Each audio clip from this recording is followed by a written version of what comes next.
Read by Yoganand. Accidental Death by Peter Baily. The most dangerous of weapons is the one you don't know is loaded.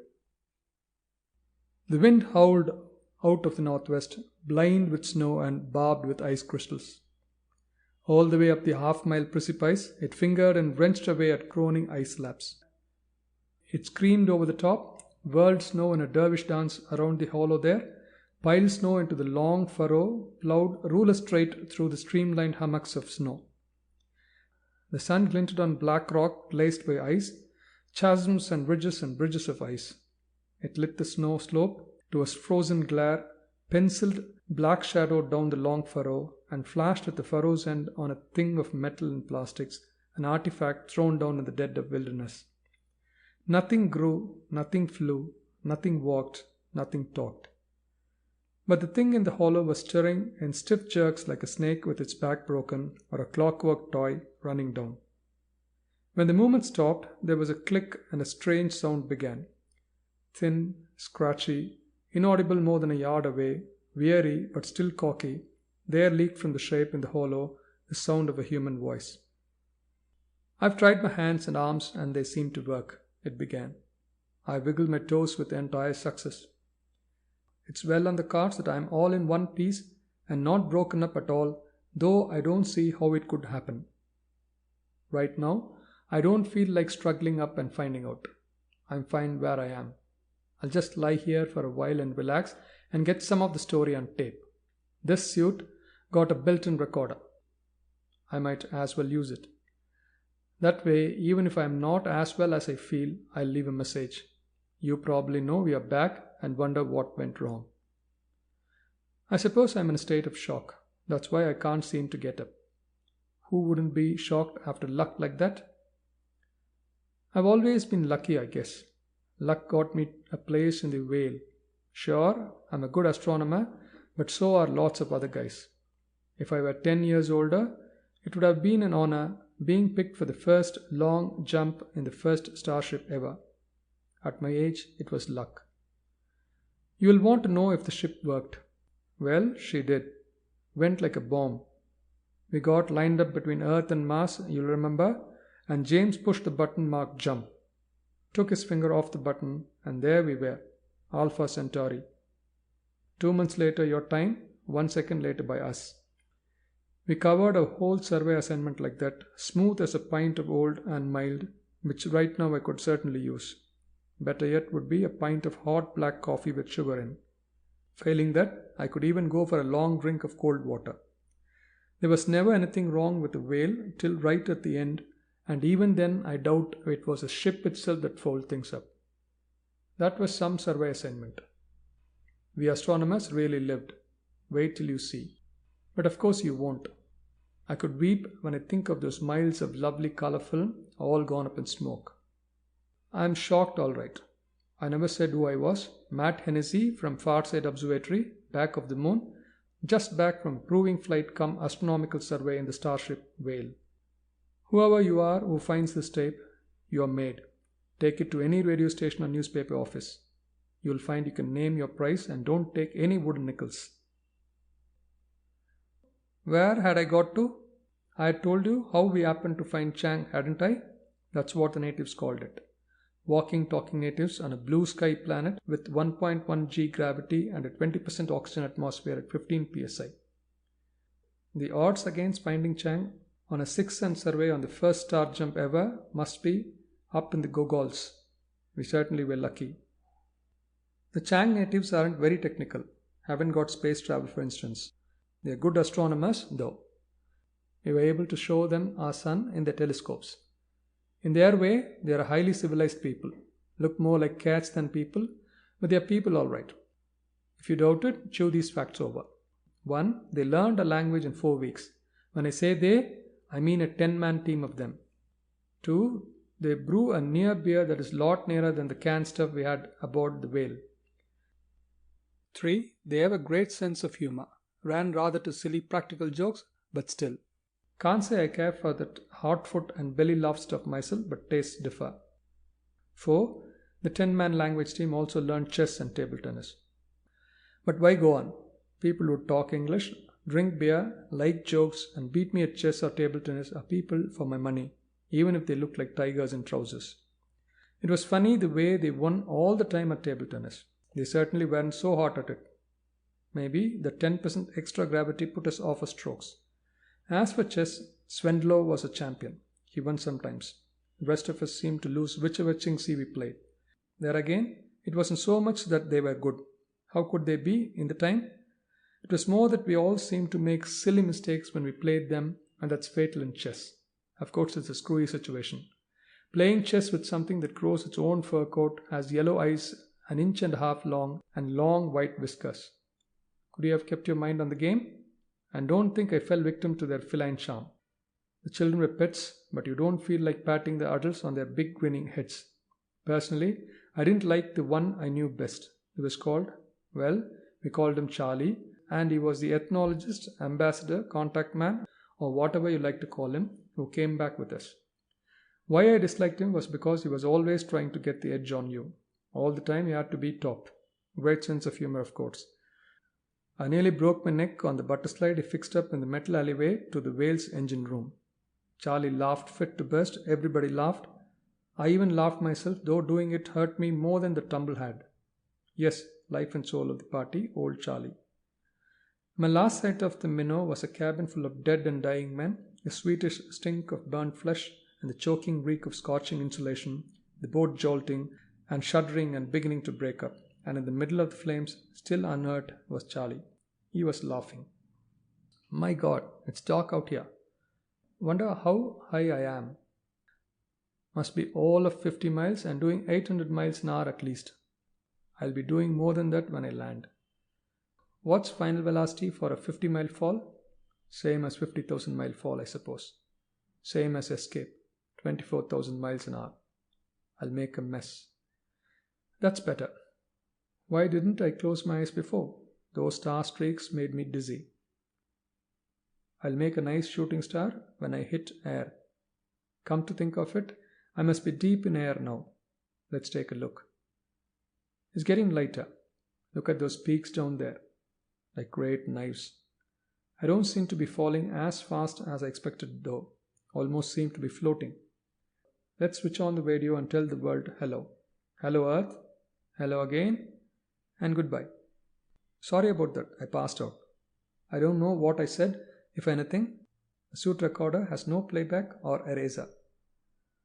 What must have happened is that the suit ran out of oxygen and I lost consciousness due to anoxia. I dreamed I switched on the radio, but I actually switched on the emergency tank, thank the Lord, and that brought me round. Come to think of it, why not crack the suit and breathe fresh air instead of bottled? No, I'd have to get up to do that. I think I'll just lie here a little bit longer and get properly rested up before I try anything big like standing up. I was telling about the written journey, wasn't I? The long jump back home, which should have dumped us between the orbits of Earth and Mars. Instead of which, when James took his finger off the button, the Mars detector showed nothing except the noise level of the universe. We were out in that no place for a day. We astronomers had to establish our exact position relative to the solar system. The crew had to find out exactly what went wrong. The physicists had to make mystic passes in front of the meters and mutter about residual folds in stress-free space. Our task was easy because we were about half a light year from the sun. The crew's job was also easy. They found what went wrong in less than half an hour. It still seems incredible. To program the ship for a star jump, you merely told it where you were and where you wanted to go.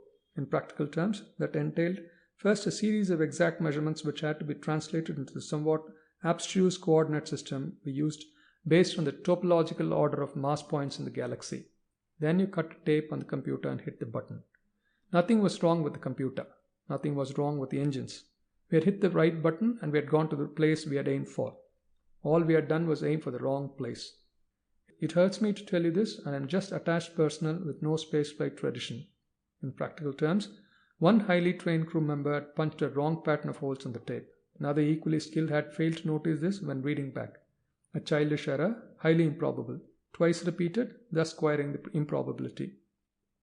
Incredible, but that's what happened.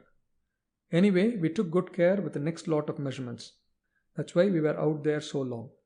They were cross-checked about 5 times. I got sick, so I climbed into a spacesuit and went outside and took some photographs of the sun, which I hoped would help to determine hydrogen density in the outer regions. When I got back, everything was ready. We disposed ourselves about the control room and relaxed for all we were worth.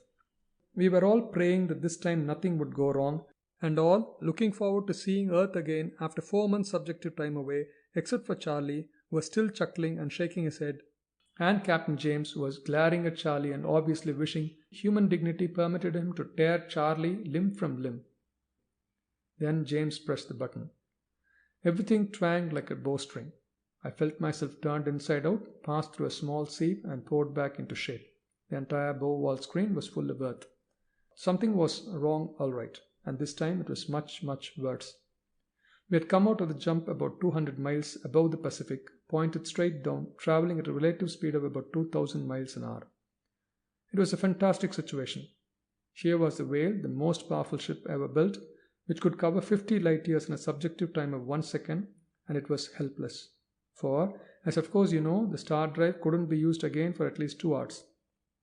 The Whale also had ion rockets, of course, the standard deuterium fusion thing with direct conversion. As again you know, this is good for interplanetary flight because you can run it continuously and it has extremely high exhaust velocity. But in our situation it was no good because it was rather a low thrust. It would have taken more time than we had to deflect us enough to avoid a smash. We had 5 minutes to abandon ship. James caught us all into the Minnow at a dead run. There was no time to take anything at all except the clothes we stood in. The Minnow was meant for short, heavy hops to planets or asteroids. In addition to the ion drive, it had emergency atomic rockets using steam for reaction mass. We thanked God for that when Casamian cancelled a downwards velocity with them in a few seconds. We curved away up over China, and from about 50 miles high, we saw the Whale hit the Pacific. 600 tons of mass at well over 2,000 miles an hour make an almighty splash. By now you'll have divers down, but I doubt they'll salvage much you can use. I wonder why James went down with the ship, as the saying is. Not that it made any difference. It must have broken his heart to know that his lovely ship was getting the chopper. Or did he suspect another human error? We didn't have time to think about that or even to get the radio working. The steam rockets blew up. Poor Casamian was burnt to a crisp. Only thing that saved me was a spacesuit I was still wearing. I snapped the faceplate down because the cabin was filling with fumes. I saw Charlie coming out of the toilet, that's how he had escaped, and I saw him beginning to laugh. Then the port side collapsed and I fell out. I saw the launch spinning away, glowing red against a purplish black sky.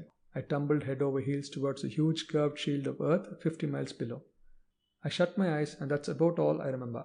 I don't see how any of us could have survived. I think we are all dead. I'll have to get up and crack the suit and let some air in, but I can't. I fell 50 miles without a parachute. I'm dead, so I can't stand up. There was silence for a while except for the vicious howl of the wind. Then snow began to shift on the ledge. A man crawled stiffly out and came shakily to his feet. He moved slowly around for some time. After about 2 hours, he returned to the hollow, squatted down and switched on the recorder. The voice began again, considerably wearier. Hello there. I'm in the bleakest wilderness I've ever seen. This place makes the moon look cozy. There is precipice around me every way but one, and that's up. So it's up I'll have to go till I find a way to go down. I've been chewing snow to quench my thirst, but I could eat a horse. I picked up a shortwave broadcast on my suit, but couldn't understand a word. Not English, not French, and there I stick. I listened to it for 15 minutes just to hear a human voice again. I haven't much hope of reaching anyone with my 5 milliwatt suit transmitter, but I'll keep trying. Just before I start the climb, there are 2 things I want to get on tape. The first is how I got here. I've remembered something from my military training when I did some parachute jumps. Terminal velocity for a human body falling through air is about 120 miles per hour. Falling 50 miles is no worse than falling 500 feet. You would be lucky to live through a 500-foot fall, true, but I've been lucky. The suit is bulky but light and probably slowed my fall. I hit a 60-mile-an-hour updraft this side of the mountain, skidded downhill through about a half a mile of snow and fetched up in a drift. The suit is part worn but still operational. I'm fine. The second thing I want to say is about the Chingsi, and here it is. Watch out for them. Those jokos are dangerous. I'm not telling how, because I've got a scientific reputation to watch. You'll have to figure it out for yourselves. Here are the clues. 1. The Chingsi talk and laugh, but after all, they aren't human. On an alien world 100 light years away, why shouldn't alien talents develop? A talent that's so uncertain and rudimentary here that most people don't believe it might be highly developed out there. 2. The whale expedition did fine till it found Chang. Then it hit a seam of bad luck. Real stinking bad luck that went on till it looks fishy. We have lost the ship, we lost the launch. All but one of us lost our lives. We couldn't even win a game of ping pong. So what is luck? Good or bad? Scientifically speaking, future chance events are by definition chance. They can turn out favorable or not. When a preponderance of chance events has occurred unfavorably, you've got bad luck. It's a fancy name for a lot of chance results that didn't go your way, but the gambler defines it differently. For him, luck refers to the future, and you've got bad luck when future chance events won't go your way. Scientific investigations into this have been inconclusive, but everyone knows that some people are lucky and others aren't. All we have got are hints and glimmers and fumbling touch of a rudimentary talent. There is the evil eye legend and the Jonah bad luck bringers. Superstition? Maybe. But ask the insurance companies about accident prones.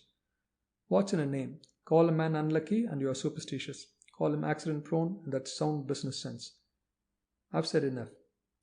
All the same, search the spaceflight records, talk to the actuaries.